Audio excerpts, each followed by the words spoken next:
Fox News Alert now, overnight, big movements in 2016. Senator Mark Rubio possibly making moves to run for president. Yep. Sources say he asked his top advisors to proceed as if he is running and hired a leading political fundraiser. This comes on the heels of Jeb Bush and Mitt Romney meeting together in Utah this week, fueling speculation they are trying to avoid splitting the Republican Party. But they're not the only ones testing the waters here for 2016. Another potential candidate with momentum is Dr. Ben Carson, and he joins us now. Dr. Carson, thanks for being here with us. Always an honor to speak with you. When you hear... Always a pleasure. When you hear about Mark Rubio making some moves here, and you hear about the meeting between Jeb Bush and Mitt Romney, does it prompt you to say, you know what, I am going to make my announcement, but I'm going to make it earlier than spring?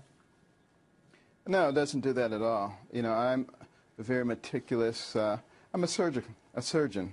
All the I's have to be dotted, all the T's have to be crossed, and you don't change that just because somebody else has made an announcement. I'm glad to see people getting in. The more the merrier, because it is so critical that we have the right candidate in 2016.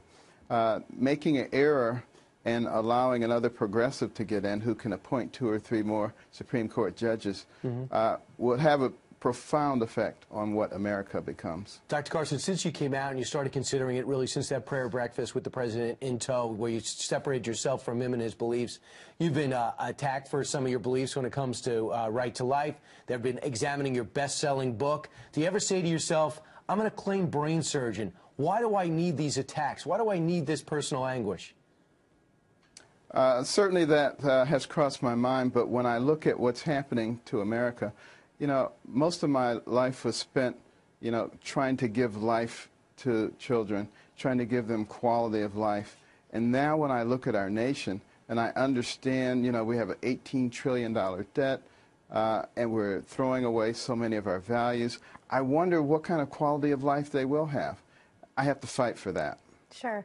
You know, a lot of people, Dr. Carson, feel as though the president is just out of touch with reality. He's afraid to offend too many people, particularly globally right now. What do you see as the biggest issues and his biggest disconnect that you would get in and remedy?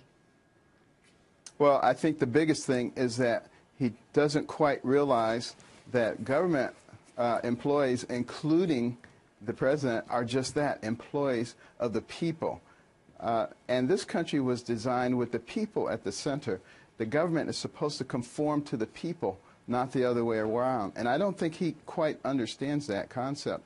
He's looking more for the utopia that many others have looked for in the past, which winds up with a very few elites at the top controlling everything, a rapidly diminishing middle class, and a greatly expanded dependent class. That's exactly what we don't want to happen. Dr. Ben Carson, the more he gets attacked, the more he wants to run, and he's not one to quit. Dr. Ben Carson, we look forward to some big announcements soon. We sure do. Thank you, Dr. Carson. All right. Thank you.